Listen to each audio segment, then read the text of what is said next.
ಪಾರ್ವತಿ ನನ್ನ ಜೊತೆನೇ double game ಮಾಡ್ತಾ ಇದ್ದಾಳೆ.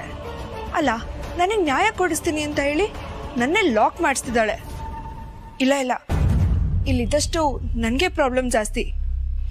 ಏನು ಮಾಡಲಿ? ಹಾಂ, ಮೊದಲು ರಾಣಾ ಸರಿ ಕಾಲ್ ಮಾಡಿ ನನ್ನ ಬೇಗ ಇಲ್ಲಿಂದ ಕರ್ಸ್ಕೊಳ್ಳಿ ಅಂತ ರಿಕ್ವೆಸ್ಟ್ ಮಾಡಬೇಕು.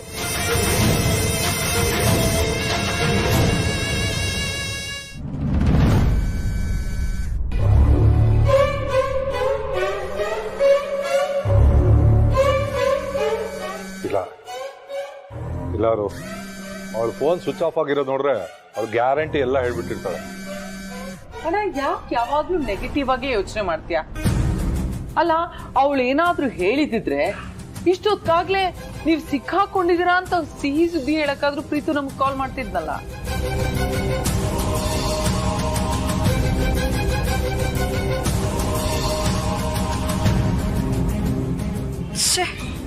ಯಾಕೆ ಫೋನ್ ತೆಗಿತಿಲ್ಲ? ಸರ್ ಪ್ಲೀಸ್ ಫೋನ್ ತೆಗಿರಿ.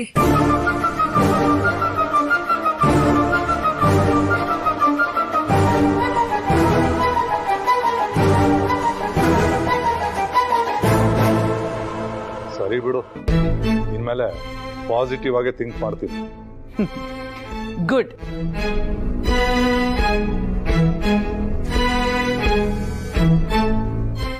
ಅಣ್ಣ, ಫೋನ್ ಸೈಲೆಂಟ್ ಅಲ್ಲಿ ಇದೆಯಾ? ಯಾವ್ದೋ ಕಾಲ್ ಬರ್ತಿದೆ ನೋಡು. ಹಲೋ, ಮೋನಿಕಾ ಕಾಲ್ ಮಾಡಿರ್ಬೋದಾ? ಇದು ಪಾಸಿಟಿವ್ ಥಿಂಕಿಂಗ್ ಅಂದ್ರೆ. ಅಯ್ಯೋ, ಮೋನಿಕಾ ಕಾಲು ಅನ್ಕೊಂಡೆ.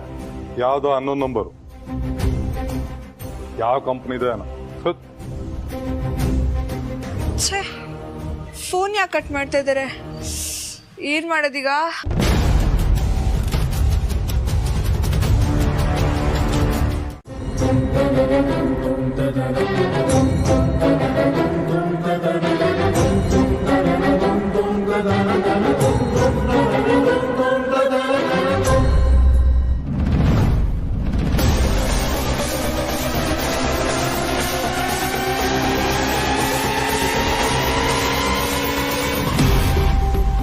ಅಯ್ಯೋ, ಆಗ್ಲೇ ಜನನಿಯವರು ದೇವ್ರ ದೀಪ ಹಚ್ಬೇಕು ಅಂತ ಹೇಳ್ತಾ ಇದ್ರು.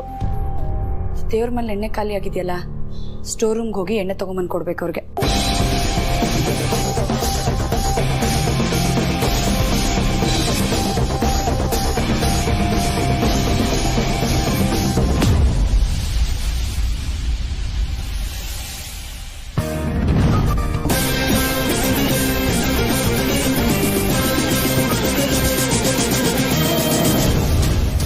ಮನೇಲಿ ಎತ್ಕೊಂಡು ಜಯನಿಗೆ ಕಾಲ್ ಮಾಡ್ತಿದ್ದಾರೆ.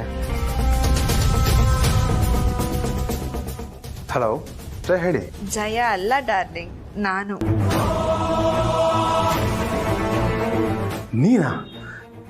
ನೀನ್ಯಾಕೆ ನಂಬರಿಂದ ಕಾಲ್ ಮಾಡ್ತಿದ್ಯಾ? ಯಾಕೆ ಮಾಡಬಾರ್ದಾ? ನಿನ್ ಫೋನ್ ಏನಾಗಿದೆ?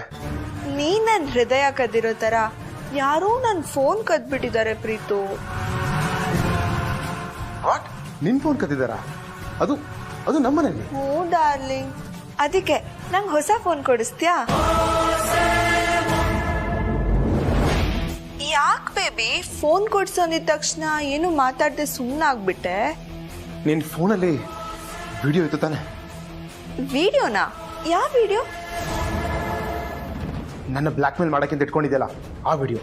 ಓ, ನಮ್ಮಿಬ್ರು ರೊಮ್ಯಾನ್ಸ್ ವಿಡಿಯೋನಾ? ಓ ಮೈ ಗಾಡ್, ಏನಾಯ್ತು? ನಮ್ ವಿಡಿಯೋನ ಫೋನ್ ಕದ್ದಿರೋರು ನೋಡ್ಬಿಟ್ರೆ?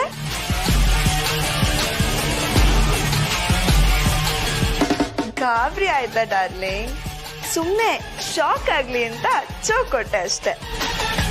ಡೋಂಟ್ ವರಿ, ಆ ವಿಡಿಯೋನ ಯಾರು ನೋಡಕ್ಕಾಗಲ್ಲ, ಯಾಕಂದ್ರೆ ಫೋನ್ನ ಲಾಕ್ ಮಾಡಿದ್ದೀನಲ್ಲ.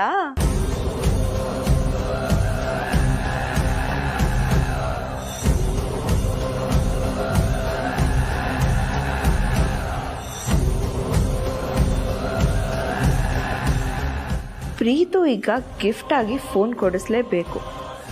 ಅದಕ್ಕೆ ರಿಟರ್ನ್ ಗಿಫ್ಟ್ ಆಗಿ ನಾನೇನಾದರೂ ಕೊಡಬೇಕಲ್ಲ. ಇದೇ ಪರ್ಫೆಕ್ಟ್ ಗಿಫ್ಟ್.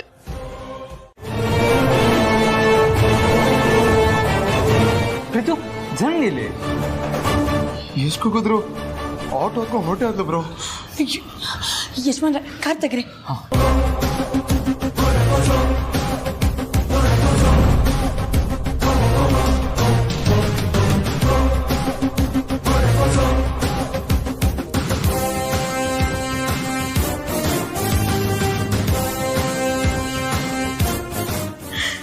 ಅಂತ ಜನನಿನ ಮನೆಯಿಂದ ಓಡಿಸಿದ್ದಾಯ್ತು. ಇದಕ್ಕೆಲ್ಲ ಕಾರಣ ನಾನೇ ಅಂತ ಗೊತ್ತಾಗಿ ಪಾರ್ವತಿ ನನ್ನ ಮನೆಯಿಂದ ಆಚೆ ಕಳ್ಸೋದಂತೂ ಪಕ್ಕ. ಪ್ರೀತಿ ಜೊತೆ ಬೈಕಲ್ಲಿ ಹಾಯಾಗಿ ನಮ್ಮ ಮನೆಗೆ ಹೋಗ್ಬೋದು. ಅದನ್ನ ಯಾರು ತಪ್ಸಕ್ಕಾಗಲ್ಲ. ಏನಿದಲ್ಲ?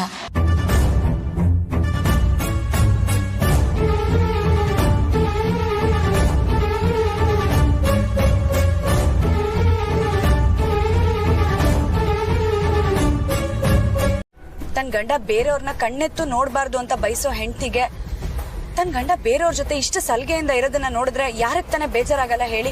ಅವಳ ಮನ್ಸು ಇವಾಗ ಒಡೆದೋಗಿರೋ ಕನ್ನಡಿ ಆಗಿರುತ್ತೆ.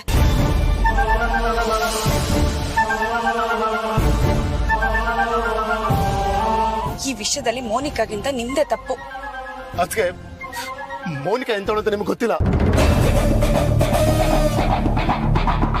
ಆಯ್ತಪ್ಪ, ನಮಗ್ ಗೊತ್ತಿಲ್ಲ, ಆದ್ರೆ ನೀನ್ ಗೊತ್ತಿದೆ ತಾನೆ. ಅದ್ ಏನು ಅಂತ ನಮ್ಮ ಹತ್ರ ಆದ್ರೂ ಹೇಳು.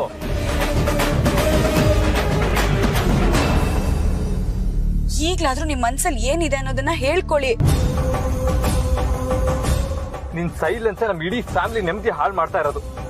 ಆಯ್ತು ಬಿಡು, ಅದೆಷ್ಟು ದಿನ ಹೀಗೆ ಇರ್ತೀಯ ನೋಡೋಣ. ಸರಿ ಯಜಮಾನ್ರೆ, ಇವಾಗ ಜನನಿಯವ್ರನ್ನ ಎಲ್ಲಿ ಅಂತ ಹುಡ್ಕೋದು?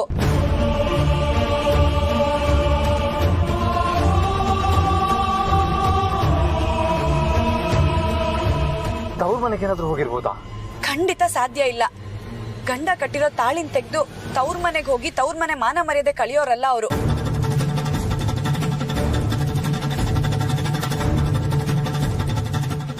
ಮತ್ತಿಂದ ಎಲ್ಲಿಗೆ ಹೋಗಿರ್ಬೋದು?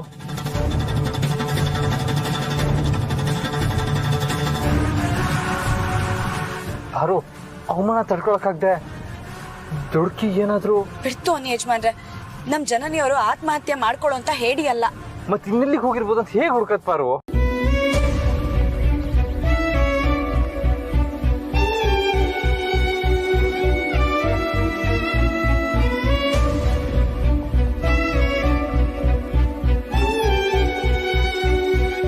ಬ್ರೋ, ನನ್ಗೆ ಅವಳು ಎಲ್ಲಿಗೆ ಹೋಗಿರ್ತಾಳೆ ಅಂತ ಗೊತ್ತು ಬ್ರೋ. ಎಲ್ಲಿಗೆ ಪ್ರೀತು? ನಮ್ಮಿಬ್ಬರ ಮಧ್ಯೆ ಏನಾದ್ರು ಸಮಸ್ಯೆ ಬಂದ್ರೆ ಕೂತು ಮಾತಾಡಿದನ್ನ ಬಗೆಹರಿಸ್ಕೊಳಕ್ಕೆ ಅಂತ ಒಂದ್ ಜಾಗಕ್ಕೆ ಹೋಗ್ತೀವಿ. ಆ ಜಾಗಕ್ಕೆ ಹೋಗಿರ್ಬೋದು ಬ್ರೋ ಅವಳು. ಸರಿ, ಯಾವ ಜಾಗ ಅದು? ನಾನು ಹೇಳ್ತೀನಿ. Right ತಗೋಬ್ರ, U-turn.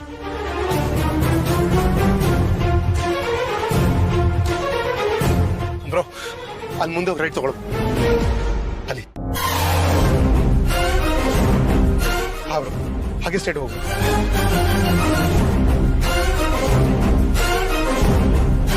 ಹಾ, ಇಲ್ಲೇ ಬ್ರೋ, ಇಲ್ಲಿ ರೈಟ್ ತಗೋ.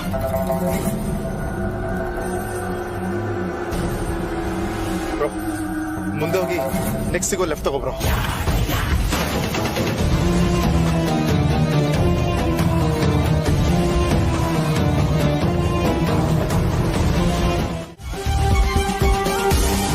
ತಪ್ಪು, ಬರೀ ತಪ್ಪಲ್ಲ, ನಿಮ್ ಪ್ರಕಾರ ಅದು ನಂಬಿಕೆ ದ್ರೋಹನೇ. ಆದ್ರೆ ನಿಮಗ್ ಪೂರ್ತಿ ವಿಷಯ ಗೊತ್ತಿಲ್ಲ ಜನನಿಯವ್ರೆ.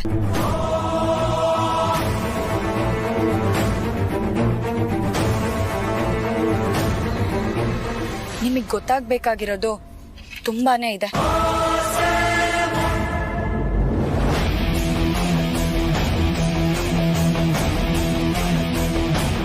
ಬನ್ನಿ ನನ್ ಜೊತೆ.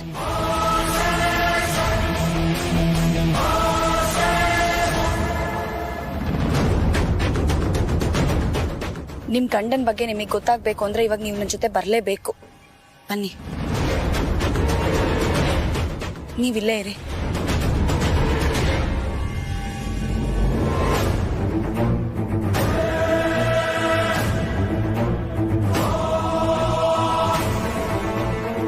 ಅದಕ್ಕೆ ನನ್ನ ಇಲ್ಲೇ ಇರಕ್ಕೆ ಹೇಳಿದ್ದಾರೆ ಅಂದ್ರೆ ಅದಕ್ಕೊಂದು ಒಳ್ಳೆ ಉದ್ದೇಶ ಇದ್ದೇ ಇರುತ್ತೆ. ನನ್ನ ಜನನಿ ಮುಂದೆ ತಪ್ಪಿತಸ್ತಾದ್ರೂ ಪರವಾಗಿಲ್ಲ, ಆದ್ರೆ ಯಾವ ಕಾರಣಕ್ಕೂ ಜನನಿನ ಕಳ್ಕೊಳಕ್ ನನಗಿಷ್ಟ ಇಲ್ಲ. ಅವಳು ಹೇಗಾದ್ರೂ ಮಾಡಿ ಮನೆಗೆ ವಾಪಸ್ ಬಂದ್ರೆ ಸಾಕಪ್ಪ. ಅದಕ್ಕೆ ಮೇಲೆ ನಂಬಿಕೆ ಇದೆ, ಅವರು ಅವಳನ್ನ ಖಂಡಿತ ಒಪ್ಪಿಸ್ತಾರೆ.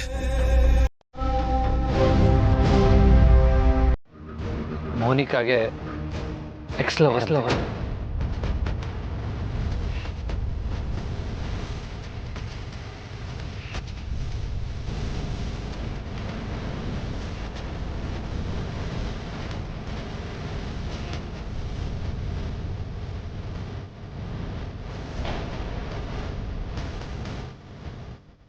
ಏನ್ ಹೇಳ್ತಿದ್ದೀರಾ ಭಾವ?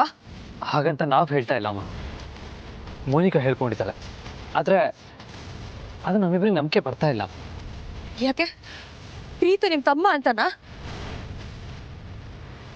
ಇಲ್ಲ, ಮೋನಿಕಾ ಹೇಳಿದ ಮಾತಿನ ಮೇಲೆ ನಮ್ಮಿಬ್ಬರಿಗೂ ನಂಬಿಕೆ ಬರಲಿಲ್ಲ.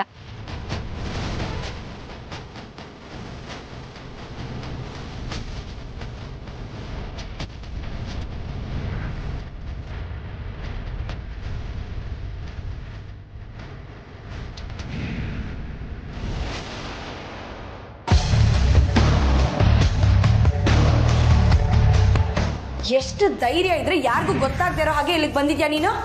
ಬಾ. ಡೋರ್ ಯಾಕೆ ಓಪನ್ ಮಾಡಿದ್ಯಾ? ಯಾರಾದ್ರೂ ಬಂದ್ರೆ ಏನ್ ಮಾಡ್ತೀಯಾ? ಪ್ರೀತು ನನ್ನ ನಂಬಿಸಿ ಮೋಸ ಮಾಡಿದಾನೆ. ನಾವಿಬ್ರು ಕಾಲೇಜಲ್ಲಿ ಇದ್ದಾಗಿಂದ ಒಬ್ರನ್ನೊಬ್ರು ಲವ್ ಮಾಡ್ತಿದ್ವಿ.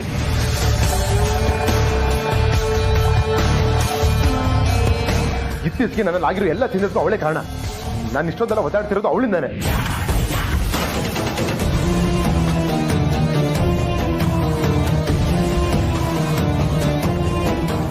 ಅವ್ರ ಮರ್ಯಾದೆ ಹೋದ್ರೆ ಅರ್ಸನ್ ಕೋಟೆಗೆ ಕೆಟ್ಟ ಹೆಸರು ಅಂತ ಮನೇಲೇ ಇರ್ಸ್ಕೊಂಡ್ವಿ. ಅದು ಅಲ್ಲದೆ ಅವಳು ಇಲ್ಲಿಗೆ ಬಂದ ಉದ್ದೇಶ ಏನು, ಅವಳು ಯಾಕೆ ನಿಮ್ ಗಂಡನ್ನ ಪ್ರೀತಿ ಮಾಡ್ತಿದ್ದೀನಿ ಅಂತ ಸುಳ್ಳು ಹೇಳಿದ್ಲು ಅನ್ನೋ ಸತ್ಯ ತಿಳ್ಕೊಬೇಕಾಗಿತ್ತು. ಅದಕ್ಕೆ ನನ್ನ ಸ್ನೇಹಿತೆ ಅಂತ ಸುಳ್ಳು ಹೇಳಿ ಎಲ್ರಿಗೂ ಪರಿಚಯ ಮಾಡಿಸ್ದೆ.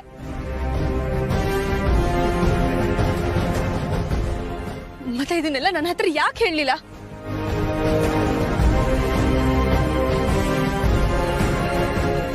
ಪ್ರೀತು ಸಂಬಂಧಪಟ್ಟಿರೋ ವಿಷಯನ ನನ್ನಿಂದ ಯಾಕೆ ಮುಚ್ಚಿಟ್ರಿ?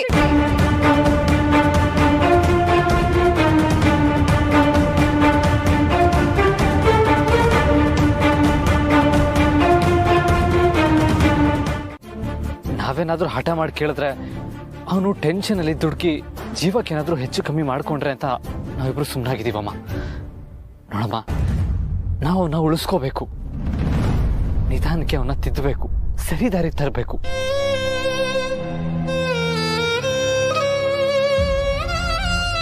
ಅದಕ್ಕೆ ಎಷ್ಟು ಟೈಮ್ ಆದ್ರೂ ಪರವಾಗಿಲ್ಲ, ನಾವು ತಾಳ್ಮೆ ಕಳ್ಕೋಬಾರ್ದಮ್ಮ.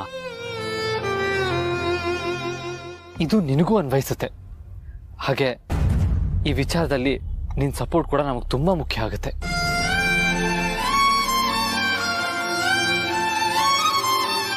ಪ್ರೀತು ಜೊತೆ ಚೆನ್ನಾಗಿ ಇದ್ಕೊಂಡೆ ಪ್ರೀತು ಮತ್ತೆ ಮೋನಿಕಾ ಮಧ್ಯೆ ಏನ್ ಸಂಬಂಧ ಇದೆ ಅನ್ನೋದನ್ನ ತಿಳ್ಕೋಬೇಕು.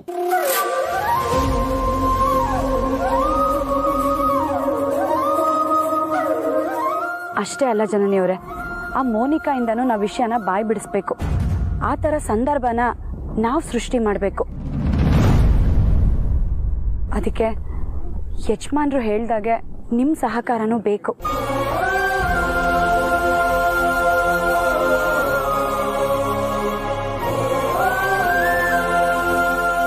ಇಷ್ಟೆಲ್ಲ ಘಟನೆಗಳು ನಡೀತಿರುವಾಗ ನಿಮ್ ಗಂಡನ್ನ ಅರ್ಸನ್ ಕೋಟೆನ ಬಿಟ್ಟು ಹೋಗೋದು ಸರಿ ಅಲ್ಲ ಜನನಿಯವ್ರೆ.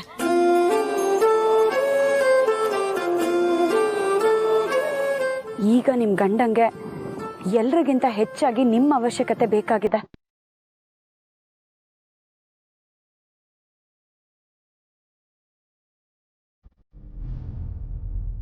ಜನನಿಯವರೇ, ನೀವೇ ನಿಮ್ಮ ಸಂಸಾರನ, ನಿಮ್ಮ ಗಂಡನ್ನ ಉಳಿಸ್ಕೋಬೇಕು.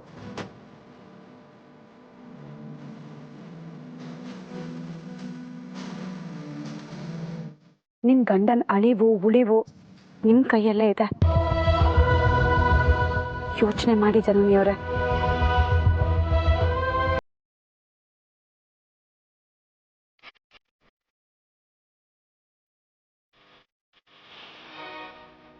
ಇಷ್ಟೆಲ್ಲ ವಿಷಯ ಆಗಿದೆ ಅಂತ ನನಗೆ ಗೊತ್ತೇ ಇರಲಿಲ್ಲ. ಮನೆಯಿಂದ ಹೊರಗಡೆ ಬರ್ಬೇಕಾದ್ರೆ ಸೋತ್ ಮುಖ ಹೊತ್ಕೊಂಡು ಅಪ್ಪನ ಹತ್ರ ಹೇಗೆ ಹೋಗ್ಲಿ ಅಂದ್ಕೊಂಡು ಎಲ್ಲಾದ್ರೂ ದೂರ ಹೋಗ್ಬಿಡೋಣ ಅಂತ ಇಲ್ಲಿ ಬಂದು ಕುತ್ಕೊಂಡೆ. ಆದ್ರೆ ನೀವಿಬ್ರು ಇಷ್ಟೊಂದೆಲ್ಲ ಹೇಳಿದ್ಮೇಲೆ ನನ್ನ ನಿರ್ಧಾರದಿಂದ ಹಿಂದೆ ಸರಿಬೇಕು ಅನಿಸ್ತಿದೆ.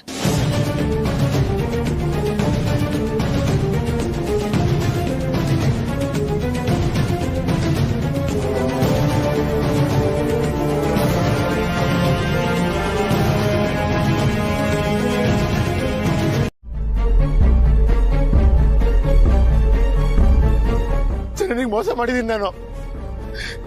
ಇವಳ ಜೊತೆ ಬದುಕೋ ಯೋಗ್ಯತೆ ನನಗಿಲ್ಲ.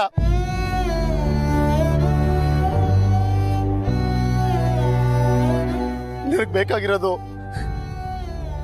ಜನನಿ ಹೊರತು ಯಾವ ಮೌನಿಕನೂ ಅಲ್ಲ ಬ್ರೋ. ಆದ್ರೆ ಜನನಿಗೆ ಮಾತ್ರ ನಾನ್ ಬೇಡ.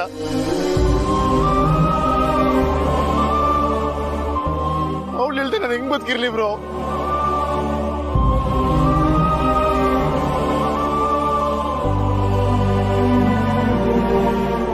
ಹೆಂಗ್ ಬದುಕಿರ್ಲಿ? ಪ್ಲೀಸ್ ತಡಿಬೇಡ ಬ್ರೋ. ಪ್ರೀತು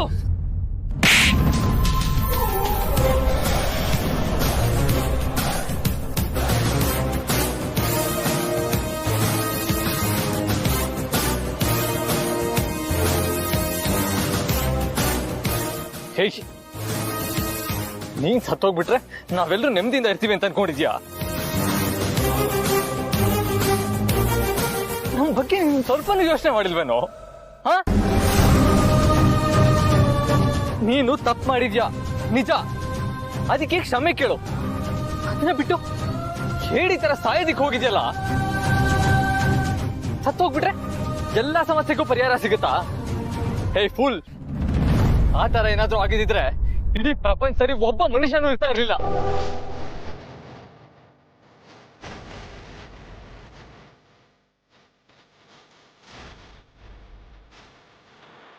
ಆದ್ರೆ ಸರಿ, ನಾನು ಯಾವತ್ತೂ ಕ್ಷಮಿಸಲ್ಲ ಅವರು.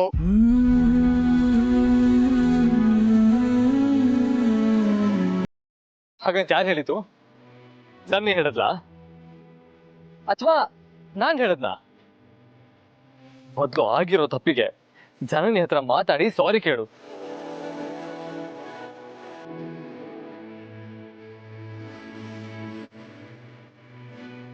ಜನನಿ ಅವ್ರಿಗೆ ಎಲ್ಲ ವಿಚಾರನೂ ಹೇಳ ಹಾಕಿದೆ.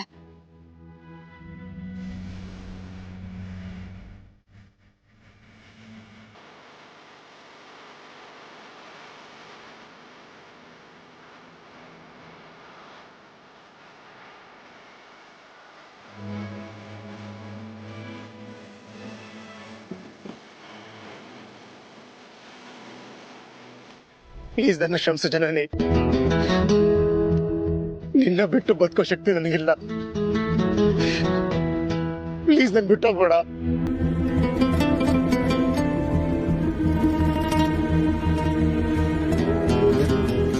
ನೀನಿಲ್ದೆ ನನ್ನ ಜೀವನ ಯಾವತ್ತೂ ಪೂರ್ತಿ ಆಗಲ್ಲ.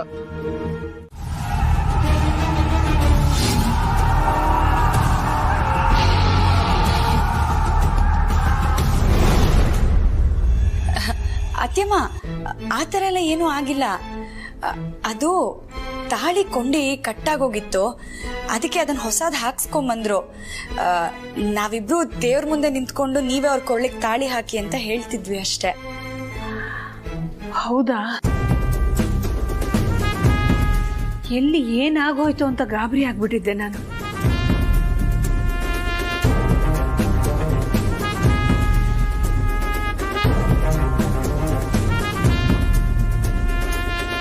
ಪ್ರೀತು, ಜನನಿಗೆ ತಾಳಿ ಹಾಕಪ್ಪ. ಈ ಸಮಾರಂಭಕ್ಕೆ ನಾನ್ ಸಾಕ್ಷಿಯಾಗಿರ್ತೀನಿ.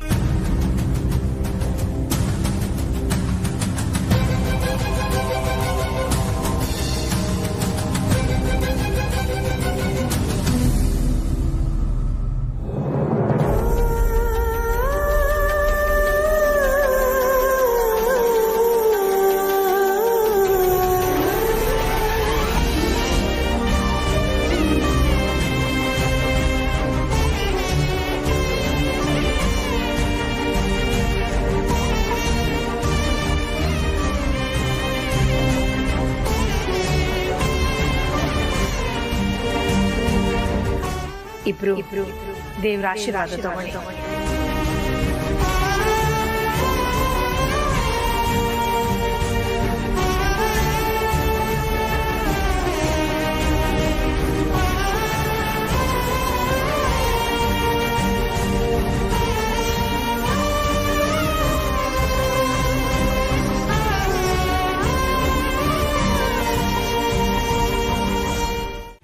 ಯಾಕೆ ಮಾತು ಹೇಳ್ತಾ ಇದ್ದೀನಿ ಅಂದ್ರೆ, ಇತ್ತೀಚೆಗೆ ಜನನಿ ಜೊತೆಗೆ ಪ್ರೀತು ನಡವಳಿಕೆ ಸರಿ ಇಲ್ಲ.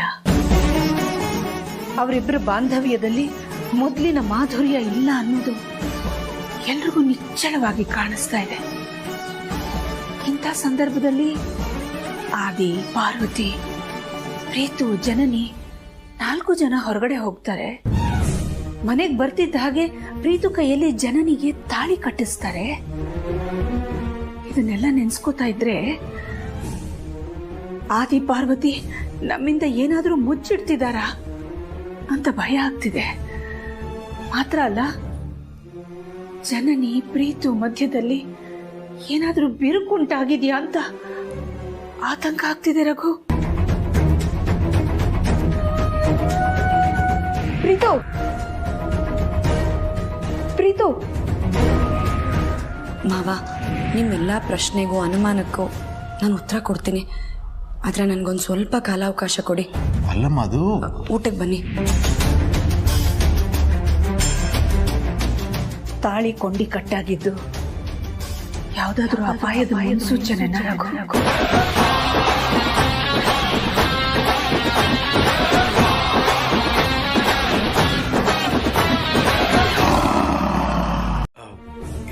ಇಲ್ಲ ಅಖಿಲ, ನನ್ಗೆ ಯಾಕೋ ಹಾಗೇನು ಅನ್ನಿಸ್ತಾ ಇಲ್ಲ. ಇಲ್ದೇ ಇರೋದನ್ನೆಲ್ಲ ತಲೆಗೆ ಹಚ್ಕೊಂಡು ಸುಮ್ಮನೆ ಟೆನ್ಷನ್ ಮಾಡ್ಕೋತಿದ್ಯಾ. ಆರಾಮಾಗಿರು. ಇಲ್ದೇ ಇರೋದನ್ನೆಲ್ಲ ಈ ಅಖಿಲ ತಲೆಗೆ ಹಚ್ಕೊಳ್ಳಲ್ಲ ಅಂತ ನಿಮ್ಗೂ ಚೆನ್ನಾಗಿ ಗೊತ್ತಿದೆ ರಘು.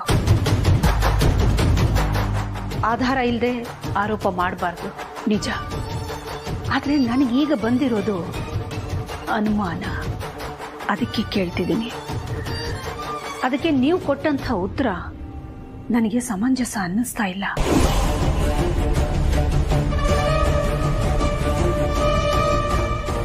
ಇತ್ತೀಚೆಗೆ ನಮ್ಮ ಮನೇಲಿ ಏನ್ ನಡೀತಾ ಇದೆ ಅನ್ನೋದು ನಿಮ್ಗೂ ಗೊತ್ತಿದೆ. ಪ್ರೀತುವಿನ ಬದಲಾದ ನಡವಳಿಕೆ, ಪ್ರೀತು ಜನನಿ ಮಧ್ಯದಲ್ಲಿ ಆ ಬಾಂಧವ್ಯ ಕಡಿಮೆ ಆಗಿರೋದು, ಇದೆಲ್ಲ ಎಲ್ರಿಗೂ ಗೊತ್ತು. ಪ್ರೀತು ಜನನಿ ಕುತ್ತಿಗೆಗೆ ತಾಳಿ ಕಟ್ಟೋದನ್ನ ನೋಡಿದಾಗ ನನ್ನ ಮುಖದ ಮೇಲೆ ಖುಷಿ ಇದ್ರೂ ಕೂಡ ಮನಸ್ಸಿನಲ್ಲಿ ಆತಂಕನೇ ಇತ್ತು. ಅದಕ್ಕೆ ಕೇಳ್ತಾ ಇದ್ದೀನಿ, ನನಗೆ ಗೊತ್ತಿಲ್ದಿರೋ ವಿಷಯ ಏನಾದರೂ ನಿಮಗೆ ಗೊತ್ತಿದೆಯಾ ಅಂತ. ಖಂಡಿತ ಇಲ್ಲ ಅಖಿಲ. ಒಂದ್ ವೇಳೆ ಗೊತ್ತಾದ್ರೆ ಮೊದಲು ಹೇಳೋದು ನಿನಗೆ ಅಲ್ವಾ? ಈ ನಂಬಿಕೆನ ಆದಿತ್ಯ, ಪಾರ್ವತಿ ಪ್ರೀತಿ ಮಾಡುವಾಗ ತೋರಿಸ್ಲಿಲ್ವಲ್ಲ ರಘು ನೀವು? ನನಗೆ ವಿಷಯ ಗೊತ್ತಾದ್ರೆ ಅವರಿಬ್ಬರ ಪ್ರೀತಿಗೆ ಎಲ್ಲಿ ತೊಂದರೆ ಆಗುತ್ತೋ, ನನ್ನಿಂದ ತೊಂದರೆ ಆಗುತ್ತೋ ಅನ್ನೋ ಕಾರಣಕ್ಕೆ ಅದನ್ನ ಮುಚ್ಚಿಟ್ರಿ. ಅದೇ ರೀತಿ ಈಗ ಪ್ರೀತು ಜನನಿ ಮಧ್ಯ ಏನ್ ನಡೆದಿದೆ ಅಂತ ನನಗೆ ಗೊತ್ತಾದ್ರೆ ನಾನು ನೊಂದ್ಕೋತೀನಿ ಅನ್ನೋ ಕಾರಣಕ್ಕೆ ನೀವು ನನ್ನಿಂದ ವಿಷಯ ಮುಚ್ಚಿಡ್ತಿಲ್ಲ ತಾನೆ? ನೋಡಾಕಿಲ್ಲ, ಆದಿತ್ಯ ಪಾರ್ವತಿ ಪ್ರೀತಿ ವಿಚಾರನಿಂದ ಮುಚ್ಚಿಟ್ಟಿದ್ದು ನಿಜ, ಒಪ್ಕೋತೀನಿ. ಆದರೆ ಆಗ ನನಗೂ ಭಯ ಇತ್ತು. ನಿನಗೆ ಹೇಳಿದ್ರೆ ನೀನು ಒಪ್ಪಲ್ಲ ಅನ್ನೋ ಅನುಮಾನನೂ ಇತ್ತು. ಹಾಗಾಗಿ ಹೇಳ್ದೆ ಮುಚ್ಚಿಟ್ಟಿದ್ದೆ. ಆದರೆ ಪ್ರೀತು ಜನನಿ ಮಧ್ಯೆ ಏನಾದರೂ ಮನಸ್ತಪ್ಪ ಇದ್ರೆ ಅದು ಹೇಳಲೇಬೇಕಾಗತ್ತೆ. ಇಲ್ಲದೆ ಹೋದ್ರೆ ಹಾಳಾಗೋದು ಅವರಿಬ್ಬರ ಜೀವನ ತಾನೆ. ನೋಡ್ಕೊಂಡು ಸುಮ್ಮನಿರೋಕ್ಕಾಗತ್ತಾ? ಇಲ್ಲ, ನನಗೇನು ಆ ಥರದ್ದು ಏನು ಘಟನೆ ನಡೆದಿಲ್ಲ ಅಂತ ಅನಿಸ್ತಾ ಇದೆ. ಸರಿ ರಘು, ನಿಮ್ಮ ಮಾತನ್ನ ನಂಬ್ತೀನಿ. ಗುಡ್. ಆದರೆ ಅಖಿಲ, ನೀನು ನನ್ನ ಮೊದಲಿನ ಅಖಿಲ ಆಗಬೇಕು. ಅಂದ್ರೆ ಈ ಮುಖದಲ್ಲಿ ಗುಲಾಬಿ ಹೂವಿನ ತರ ನಗು ಅರಳ್ತಿರ್ಬೇಕು. ಅದೇ ನನ್ನ ಆಸೆ. ಯಾವುದಕ್ಕೂ ಪ್ರೀತು ಜನನಿ ಮೇಲೆ ಒಂದು ಕಣ್ಣಿಟ್ಟಿರಿ ರಘು. ಸರಿ, ಆದ್ರೆ ನೀನಿನ್ನೂ ರಿಲ್ಯಾಕ್ಸೇ ಆಗಿಲ್ವಲ್ಲ? ನೋಡು, ನಿನ್ ಮುಖದಲ್ಲಿ ನಗು ನೋಡೋಕ್ಕೆ ನಾನು ಏನ್ ಮಾಡ್ಬೇಕು ಹೇಳು? ಮಾಡ್ತೀನಿ. ನಾನು ಸರಿ ಹೋಗ್ತೀನಿ. ನಾನು ಸರಿಯಾಗಿರ್ತೀನಿ ರಘು. ಅಲ್ಲ ಫ್ರೆಂಡ್ಸ್, 4 ವರ್ಷದಿಂದ ನನ್ನ ನೀವು ನೋಡ್ತಾ ಇದ್ದೀರಾ. ನಾನು ಅಷ್ಟೊಂದು ದಡ್ಡಿನ ಇಲ್ಲ ಅಲ್ವಾ? ಯಾಕೆಂದ್ರೆ ಈ ಮನೇಲಿ ಆದಿತ್ಯ ಪಾರ್ವತಿ ಲವ್ ಸ್ಟೋರಿನ ಫಸ್ಟ್ ಕಂಡಿಡಿದವಳು ನಾನೇ. ಆದ್ರೆ ಆಗ ನನ್ಗದೇನೋ ಸಿಂಡ್ರೋಮ ಕಾಯಿಲೆ ಇದೆ ಅಂತ ಮನೆಯವ್ರ ಜೊತೆಗೆ ನನ್ನೂ ಸೇರಿಸಿ ನಂಬಿಸಿದ್ರು. ಈಗ ಅದೇ ತರ ಮೋನಿಕಾ ವಿಷಯದಲ್ಲಿ ನನ್ನನ್ನ ಬಕ್ರ ಮಾಡ್ತಾ ಇದ್ದಾರೆ ಅಂತ ನನ್ಗನ್ನಿಸ್ತಾ ಇದೆ. ಅಲ್ಲ ಫ್ರೆಂಡ್ಸ್, ಅದು ಯಾವ ಆಂಗಲ್ ಇಂದ ಆ ಹಳ್ಳಿ ಗುಗ್ಗು ಪಾರ್ವತಿಗೆ ಈ ಮೋನಿಕಾ ಫ್ರೆಂಡು ಅನ್ನಿಸ್ತಾಳೆ? ನೀವೇನಾದ್ರೂ ನಂಬ್ತೀರಾ? ನಾನಂತೂ ನಂಬಲ್ಲ. ಆದ್ರೆ ಈ ವಿಷಯನ ಅಕ್ಕನ ಹತ್ರ ಹೇಳೋದು ಹೇಗೆ? ಬಲವಾದ ಸಾಕ್ಷಿ ಇಲ್ಲ ನನ್ನ ಹತ್ರ. ನಿಮ್ಮ ಹತ್ರ ಹೇಳ್ದಾಗೆ ನನ್ನ ಅಕ್ಕನ ಹತ್ರ ಹೇಳಕ್ಕಾಗಲ್ಲ. 2 ಕೆನೆ ಬೂತ್ಕೊಳಂಗ್ ಹೊಡಿತಾರೆ.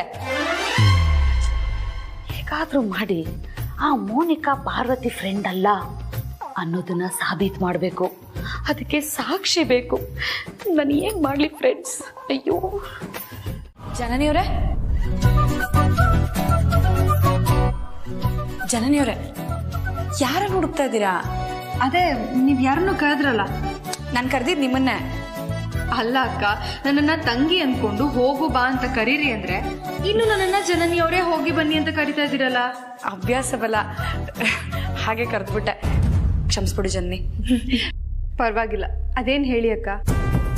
ಮೊನ್ನೆಯಿಂದ ನನ್ನ ಮನ್ಸಲ್ಲಿ ಒಂದು ವಿಷಯ ಕೊರಿತಾ ಇತ್ತು. ನೀನ್ ಯಾವ ಕ್ಷಣದಲ್ಲಾದ್ರೂ ನನ್ನ ಹತ್ರ ಆ ವಿಷಯದ ಬಗ್ಗೆ ಬಂದು ಕೇಳ್ಬೋದು ಅನ್ನೋ ಅಳಕಿತ್ತು. ಆದ್ರೆ ನೀನ್ ಅದ್ರ ಬಗ್ಗೆ ನನ್ನ ಹತ್ರ ಏನು ಕೇಳಲೇ ಇಲ್ವಲ್ಲ. ಅದಕ್ಕೆ ನಾನೇ ತಿಳ್ಕೊಳ್ಳೋಣ ಅಂತ ಬಂದೆ. ಏನು? ನಾನು ಮೋನಿಕನ್ನ ಅತ್ಯಮ್ಮಂಗ್ ಪರಿಚಯ ಮಾಡಿಸೋವಾಗ್ಲೇ ನೀನ್ ಕೂಡ ಊರಿಂದ ಬಂದೆ. ಮೋನಿಕಾ ಇವಾಗ ಊರಿಂದ ಬಂದಿದ್ದಾಳೆ ಅನ್ಕೊಂಡು ಅತ್ಯಮ್ಮ ಅವಳಿಗೆ ಇಲ್ಲೇ ಇರೋದಕ್ಕೆ ಒಪ್ಪಿಗೆ ಕೊಟ್ರು. ಆದ್ರೆ ಮೋನಿಕನ್ ಬ್ಯಾಗು ನಿನ್ ರೂಮಲ್ಲಿ ಇದ್ದದನ್ನ ನೋಡಿ ನೀನ್ ಅವಳನ್ನ ಪ್ರಶ್ನೆ ಮಾಡಿದಾಗ ಪಾರ್ವತಿಯವರೇ ನನ್ನನ್ನು ಇಲ್ಲಿರೋದಕ್ಕೆ ಹೇಳಿದ್ರು ಅಂತ ಹೇಳಿದ್ಲು.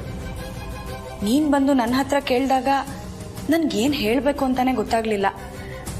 ಅದಕ್ಕೆ ನಾನು ನೀನ್ ಊರಿಂದ ಬರೋವರೆಗೂ ಅವಳು ನಿಮ್ಮ ರೂಮಲ್ಲೇ ಇರಲಿ ಅಂತ ನಾನೇ ಹೇಳಿದ್ದು ಅಂತ ಸುಳ್ಳು ಹೇಳ್ಬಿಟ್ಟೆ. ಆದರೆ ನಾವಿಬ್ರು ಒಂದೇ ಸಮಯಕ್ಕೆ ಊರಿಂದ ಬಂದ್ವಿ. ಹೀಗಿರೋವಾಗ ಮೋನಿಕನ್ ಬ್ಯಾಗು ನಾನು ಬರೋಕ್ಕೂ ಮುಂಚೆ ನನ್ನ ರೂಮಲ್ಲಿ ಹೇಗೆ ಬಂತು ಅಂತ ನಿನಗೆ ಅನ್ನಿಸ್ಲೇ ಇಲ್ವಾ? ನಿನಗೆ ನನ್ನ ಮೇಲೆ ಅನುಮಾನನೇ ಬರಲಿಲ್ವಾ? ನೀನು ಯಾಕೆ ನನ್ನ ಹತ್ರ ಇದ್ರ ಬಗ್ಗೆ ಏನೂ ಕೇಳಲಿಲ್ಲ?